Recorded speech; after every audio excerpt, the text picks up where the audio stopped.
Let's now talk about what we're here today to talk about, and it's car tax. Come on, stay awake, it's important. Right, here's a drawing and some plinkety-plink music to help you understand what's going to happen. From the 1st of April 2017, all cars will now pay a new flat rate of VED. £140 there. Very easy to understand, isn't it?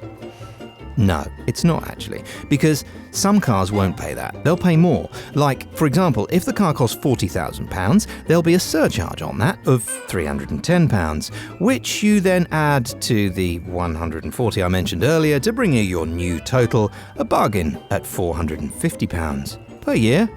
Oh no, not per year. Years 2 to 6. Right, I think we've got it. Let's move on. But not all cars are going to be that expensive.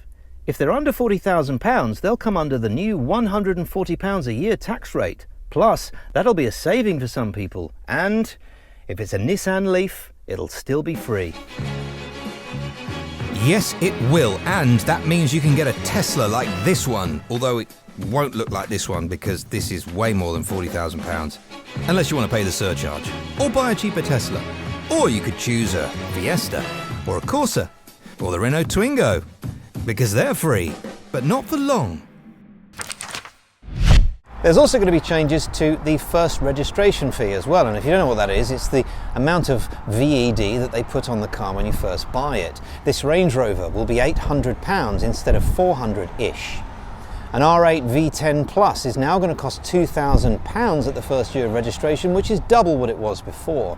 And an M3 will cost £1,200 on the first year.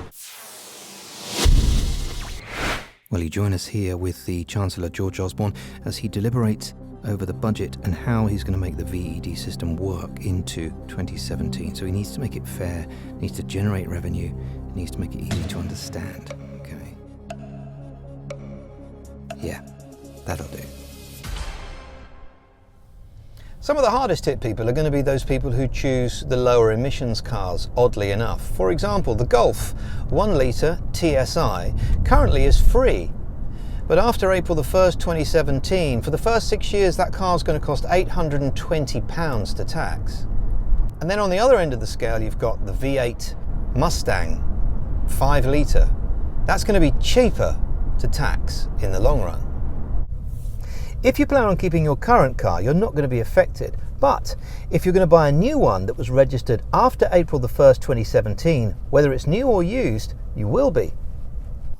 The government have promised that every penny from this scheme is going to go back into our wonderful road system, and that can only be a good thing.